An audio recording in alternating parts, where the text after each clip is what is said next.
Don't we all have that yearning for a timepiece that is kind of different? The type that stands out? Perhaps the one that really screams, "Hey, look at me!" Or simply one that enables you to express that glamorous part of you. I feel that same sentiment exactly, and that is where Rolex really hit the spot with their Daytona Rainbow. I mean, just look at the construct made with only gold and perfect factory set gemstones. Drools. There were other special aftermarket modifications done to the Daytona, such as the Montoya, which was done for the race driver Juan Pablo Montoya, as well as numerous shops that try to modify your standard Daytona into a blingy one. Some successful, some not so. Whatever the case, look at those price tags. No way a salaryman like me can afford that. Well, Pagani Design has saved the day once more. I really call them the People's Watch Company. I took interest in the Pagani Rainbow Reference 1653 because it represented the homage of the Daytona Rainbow bezel, along with the dash of the Montoya. Having a character of its own, as Rolex had never made such a factory version quite like that. So with the 11/11 sales on AliExpress, I took advantage of the huge discounts and snapped one up. With bated breath, it arrived, and let's get right to it. The box was packaged well with no dents upon arrival, and the inner watch box was the new light blue version, without the smooth surface as per the older one. Strangely, there were some markings on the right side of the box which indicated some form of relation to Germany. Certainly the watch isn't from there, so I'm not entirely clear what the affiliation was indicated for. Nevertheless, the watch comes with the usual foam protection and the standard blue Pagani watch cloth. At first impression, damn, it is quite a good looking one with just a dash of bling. Along with the watch came with a tag, screwdriver, an undated warranty card which you probably won't use, and an instructional manual. What I loved about this watch was the exhibition case back. Let's look at the specifications here. The Pagani Rainbow is 40 mm in diameter including the bezel, has a thickness of 13 mm, lug to lug is 47 mm, lug width is 20 mm and weighs about 125 grams with its steel bracelet. And mind me, I need to get those stickers off. Putting it on the wrist for the first time, immediately I felt that it was small. Perhaps I was used to the bigger cousin Pagani 1639 Blue Submariner homage, which I have been wearing quite a lot. Also, I was pleased with the bracelet and clasp. It was really usable this time. It didn't fall apart like my previous Pagani.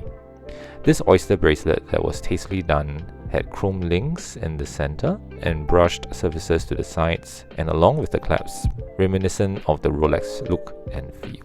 The crown has only one level, and upon unscrewing and winding it, you can tell how rough and noisy it is.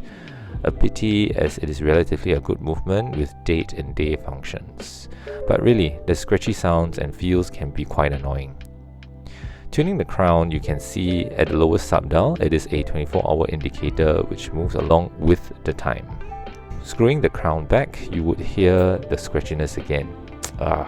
Perhaps something Pagani could work on to make it smoother like the workhorse movement they use on other watches such as the Seiko NH35. There are other subdials controlled by the first and third pushes with the screw down lock fashion you would see on a Rolex Daytona. Unfortunately, there are no chronograph functions here. The first controls the day and the second controls the date. Another issue I found is that the indices on those subdials are almost microscopic, and with the skeleton dial behind, it makes it even harder to see. I found myself squinting to read them. Also, I wish that Pagani had chosen darker time hands instead of chrome as it blends in with the dial. There was once I even read the time wrongly. Oops, I missed a sticker there. The case is a complete chromed out, shiny one, made to look like the Rolex Daytona. However, I feel that it would have been better with some brushed metal on the lugs.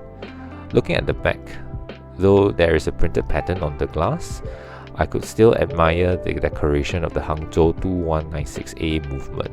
Quite pretty indeed. I removed some links for a snug fit. It was comfortable and pleasant to wear. However, I would always prefer a small sporty look. I had swapped it out with my black rubber strap, and by doing so, the rainbow stands out more, complementing the complicated look of the dial.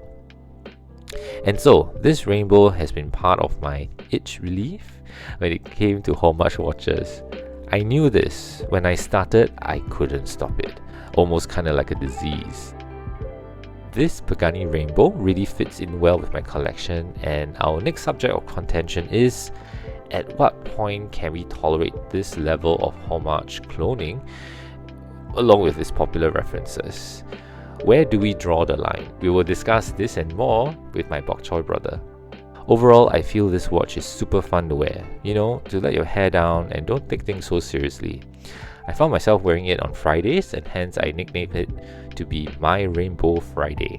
So I truly recommend that you get yourself one. Don't think so much and really enjoy the watch, for I certainly did. This has been Salarywatchman wishing you a Merry Christmas and a Happy New Year 2023. Remember to like this video and subscribe to my channel. Hope you enjoyed my unboxing of the Pagani Rainbow 1653, and I'll see you in my next one.